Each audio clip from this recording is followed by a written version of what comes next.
Hello, BookTube. I'm Jonathan, and welcome to Words in Time. Today, I am joined by Andrew from Andrew's Wizardly Reads. Andrew, thanks for joining us. Yeah, not a problem. So today, we are going to be pitching each other books. I mostly read sci-fi. Andrew reads a lot of books, but he definitely reads a lot of fantasy. So I'm going to be pitching him 5 sci-fi books. He is going to be pitching me 5 fantasy books. And at the end, we'll pick the one that sounds the most interesting and add that to our TBRs. Andrew, are you ready to be hit with some sci-fi recs? I read the occasional sci-fi, so I think I'm going to be good. I think I can do this. I think we got it. Yeah, Andrew's locked and ready. Let's go. I'll kick us off. Okay. So Andrew, my first pitch to you is Childhood's End by Arthur C. Clarke. Classic sci-fi. Aliens arrive in spaceships. They hover above all these major cities, and the humans have questions like, where did these aliens come from? What do they look like? And most importantly, why are they here? Now, this might sound like a familiar alien invasion story, but the book is split into 3 parts, and each part kind of introduces more conceptual, existential questions like connectivity between humans and our place in the universe. A little thin on characters and plot, big on the ideas. How does that sound, Andrew? That actually sounds interesting because I've always wanted to read Arthur C. Clarke, especially since I started reading Adrian Tchaikovsky, who won an Arthur C. Clarke Award.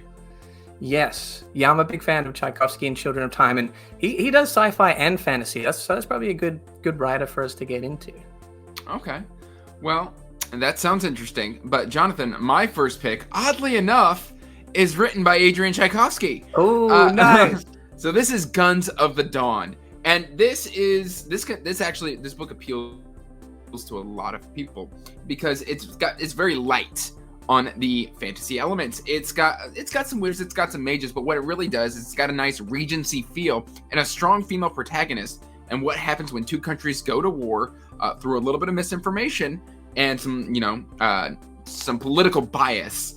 And it's just really fascinating because it's got kind of a Band of Brothers feel. It's got very front lines war, but at the same time, it's got a good romance. It's fantastic. And it's written by Adrian Tchaikovsky, who writes sci-fi as well. So I figured that wouldn't be a hard sell for you. How does that sound? That was a smart tactic. I'm a big fan of Children of Time, one of my favorite reads of last year. So Andrew sliding that in there, I like that. I'm definitely intrigued. I like some of those aspects. That's a strong first recommendation. Okay, for my second recommendation, and I know Andrew is aware of this book, but he hasn't read it yet, and I'm trying to get him to read it. It's Hyperion by Dan Simmons. Okay, this is a great book no matter what genre you like. There's sci-fi, fantasy, horror, romance. It's told in kind of short stories. We have characters all making a pilgrimage to see this spooky Shrike, scary looking character on the cover to visit the time tombs, which are moving backwards in time. And we each get their stories of why they're going to Hyperion. And it's written beautifully, very big on the ideas, but also very strong character work relative to other sci-fi. So it's part of a duology, but yeah, in my opinion, you kind of have to read the first 2 books. But anyway, sci-fi, fantasy, Andrew, are you going to read Hyperion? Well, so I've got Hyperion. I've got a copy of it right upstairs, so it's not a hard sell for me. There's a likely chance that it could be Hyperion. It's a cheap recommendation. I'm saving you some money there. Yeah, it's definitely the cost-effective choice. For me, Jonathan, the next one is I feel like everybody rants about, Sanderson. So why not start at the beginning with Elantris? This is a very, very fascinating book. It's got tons of political intrigue, a deep, deep mystery throughout, religious fanatics, and an interesting magic system, all while interweaving all of the storylines into this perfect, beautiful bow that comes as one of Sanderson's, I think, best standalones. And honestly, if you want to try fantasy, Sanderson's a great one to start with. Okay, I like this pick. I'm familiar with Sanderson. Yeah, the internet went crazy about a month ago for Sanderson. I'm intrigued that you've gone with Elantris as opposed to Mistborn. Can I probe you on that one? Is there a particular reason you went with Elantris? So I think Elantris has a magic system that will intrigue you more than what is in Mistborn? Take that, Alamancy. Overrated, says Andrew. No, not overrated. Just that basically there's a rediscovery trope here in Elantris. So like it follows, the Elantrians have fallen, and there's a deep mystery about it. Like I said, there's a through mystery throughout the story, and so they rediscover this magic system, and there's a rediscovery element to the story, which I think is fantastic. Okay, I like that bit of a mystery there. I'm intrigued. Okay, for my third recommendation for Andrew, I don't know if you've heard of this one. I'm going to go with Spin by Robert Charles Wilson. So something that I think this book does that perhaps sci-fi does perhaps a little bit differently from fantasy, not so much on the characters and world building, it's real sense of wonder sci-fi concepts. So what if one day all the stars disappeared? We have 3 friends that grew up together. We follow them when they were young. Now we follow them as adults. One of them is very scientific, one of them is religious, and one is friends with both of them. And they are trying to get to the bottom of, where did the stars go? Why did that happen? What does that mean from a scientific point of view? And what does that mean from a religious point of view? Ooh, that sounds like an episode of Doctor Who. Yeah, I can see that. Okay, that sounds interesting, because that takes a similar concept of The Nightmare Land by Daniel Barnett, which is a horror series where like the sun goes out, but it takes the more horror side of it. So that does sound interesting. Nice. All right, we're sneaking some sci-fi ideas in there. Okay. All right. Well, my next one for you is Hard Magic. Let's see if we can get that in frame. Hard Magic by Larry Correia. And this one is very, very interesting because it's fantasy, but at the same time, it's also an urban fantasy that kind of takes the alternate history approach. And so, you've got airships, you've got kind of that noir feel to the story. This is book 1 in the Grim Noir Chronicles. So it's urban 1920s New York with that just kind of grim noir feel to it. You've got your Tommy guns and things of that nature. So it's very, very interesting. It's like we've got a world at war with itself. This is one of the best books I read when I started reading again. Very cool. What was the name of the author? Larry Correia. Larry Correia. Okay, I haven't heard of this one, but it sounds pretty interesting. I like this setting. It sounds kind of an interesting blend there. I know a lot of fantasy gets accused of being Lord of the Rings ripoff. That doesn't sound too much like a Lord of the Rings ripoff. It's got 1920s. It's got airships. the Zeppelins and all that. Like it's all an alternate history, kind of interesting, cool deal with some deeper themes. And it does have an alternate dimension aspect to it as well, which I thought might be cool. Yeah. I'm about that. Alternate timelines, alternate dimensions, universes. You speak of my language, Andrew. Yeah. I tried to pick some that fantasy with elements that you might enjoy. I like it. I appreciate it. Okay, for my 4th recommendation for you, I have House of Suns by Alistair Reynolds. So, this book takes place millions of years in the future. So in an earlier timeline, we have Abigail Gentian, who clones herself 1,000 times. They're called Shatterlings. And then millions of years in the future, these Shatterlings travel around the universe, and then every 200,000 years get together for a reunion and share what they've seen throughout the universe. But they are attacked. So there becomes this mystery of who has attacked this powerful Gentian line and why. Okay. I've heard of Alistair Reynolds. I've actually got 3 of his books. The Revenger trilogy. So that's very interesting because I've been wanting to. I thought you would, if you were going to choose Reynolds, you'd do what's his big one? Revelation Space is probably his most well known. Yeah, it's a trilogy. House of Suns is a standalone, so perhaps a good way to get into him. A good transition into Reynolds. All right, I like that. All right. That one's jockeying right there with Hyperion because I've been wanting to get into Reynolds. So you're going for my weaknesses here, and I appreciate it.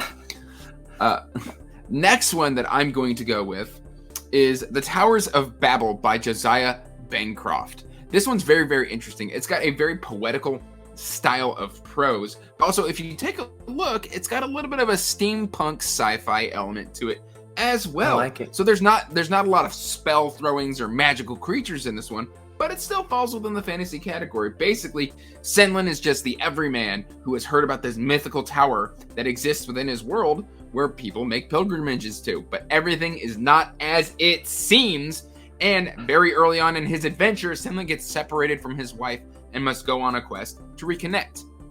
It's got some surprisingly deep, dark moments that come out of nowhere and pack a very hard punch to the reader.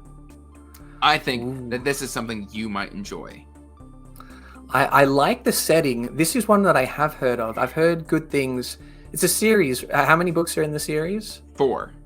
4. And everyone went nuts over the Hod King? Is that? Yes, everybody went nuts over Hod King. Okay, so there you go. Something to look forward to, and a series that apparently gets better as we go on. Yes. All right, Although I wasn't the biggest fan of the 4th book, full transparency. Okay, interesting. All right, I like that. We'll keep that in mind. All right, coming to our 5th and final sci-fi recommendation for Andrew. You may be familiar with this one. It's Dark Matter by Blake Crouch. I am familiar. So this is fast-paced sci-fi. It is sci-fi somewhat in the realm of like a Andy Weir, The Martian, where it is driven by a scientific concept, but it is made very accessible and it is very fast-paced. I can't give you... I think this one's book's better kind of going in cold, so I won't give you too much. But essentially, a man wakes up one day or after certain events and things seem normal. The world seems like it normally is, except he, instead of being a high school physics teacher, he's now a celebrated physicist, and his wife is no longer his wife. So he's thinking, am I crazy? Am I in an alternate universe? Have I been drugged? What is going on here? And as we chase this spiral of just faster and faster mystery, this book will blow your mind with its heavy science concepts. Now, you see, I've heard of Dark Matter. It got a lot of buzz just a few months ago. Or was it last year? I don't know. Time is relative and all that. But, yeah, no, I've been wanting to try Blake Crouch, too. So you've got 3 authors on here that I'm kind of juggling back and forth in my brain. So I'm gonna sit with that one for a minute, and then I'm gonna give you my last pitch, which is it's a curveball, but it's good. Now it's a chunky book. I'll show you how thick it is first. Oof, brave choice, Andrew. Shadow of What Was Lost by James Islington. Now this is a trilogy of books. What's interesting about this, though, is this uses time travel in fantasy. And so we get into causality and all sorts of things within a fantasy world. It is a complex read, and each book is this size, I will admit. But basically, we deal with just immortality. We deal with time travel. We deal with friendship. We deal with so many complex things and how just memory affects personality and things of that nature. It's a very, very compelling read, and honestly, I thought that the time travel element would interest you a great deal within this story. Oof. That's a strong pitch. I like the sound of that. Not sure I'm loving the length of the book, but, you know, I read some chunky boys. Sun Eaters know. It's only 700. No afternoon read. It's only 700 pages. Yeah, that's doable. That's doable. Okay, well, I guess I'll go first. I like these, and I appreciate that you've picked things with kind of crossover elements that might appeal to a sci-fi fan. I really like the setting. Was it called Hard Magic? Yeah, that sounded pretty cool.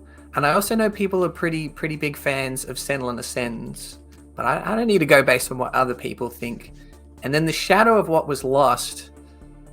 That, I don't know.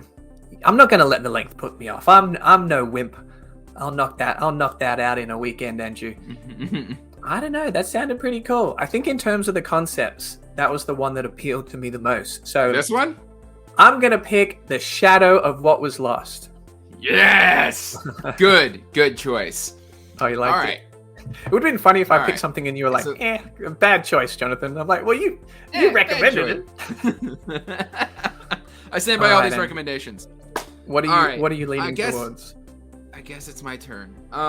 So for me, the three I'm going between is Hyperion, the Alistair Reynolds, what was that one called again? House of Suns. House of Suns, and that's the one where like the stars have gone out, correct? Or is that the one with the millions in the future? Spin. Yeah, it's the one that's in the future with all the clones is House of Suns. Okay, so House of Suns. So I could go cheap and choose Hyperion since I already own it, but I don't want to be that guy. So we've got, and then the third one that appealed to me was what was that one? So Dark Matter. Dark Matter. Okay, so we're gonna shelf Dark Matter just because I feel like that Alistair Reynolds standalone is calling to me, and I need more standalones in my life. And I could go Hyperion. I think I'm going to go with the Alistair Reynolds one, mainly because that sounds fascinating about cloning yourself and then meeting up every 200,000 years. How thick is this book? It's only around 400 to 500 pages, so Oh yeah, that's a good choice. I Yeah. think Hyperion Cantos is maybe my favorite series. House of Suns is maybe my favorite standalone. So you did a good job. That book's House gonna of blow your Suns. mind like every 50 pages, like with a new crazy sci-fi concept. Oh, that sounds great. All right.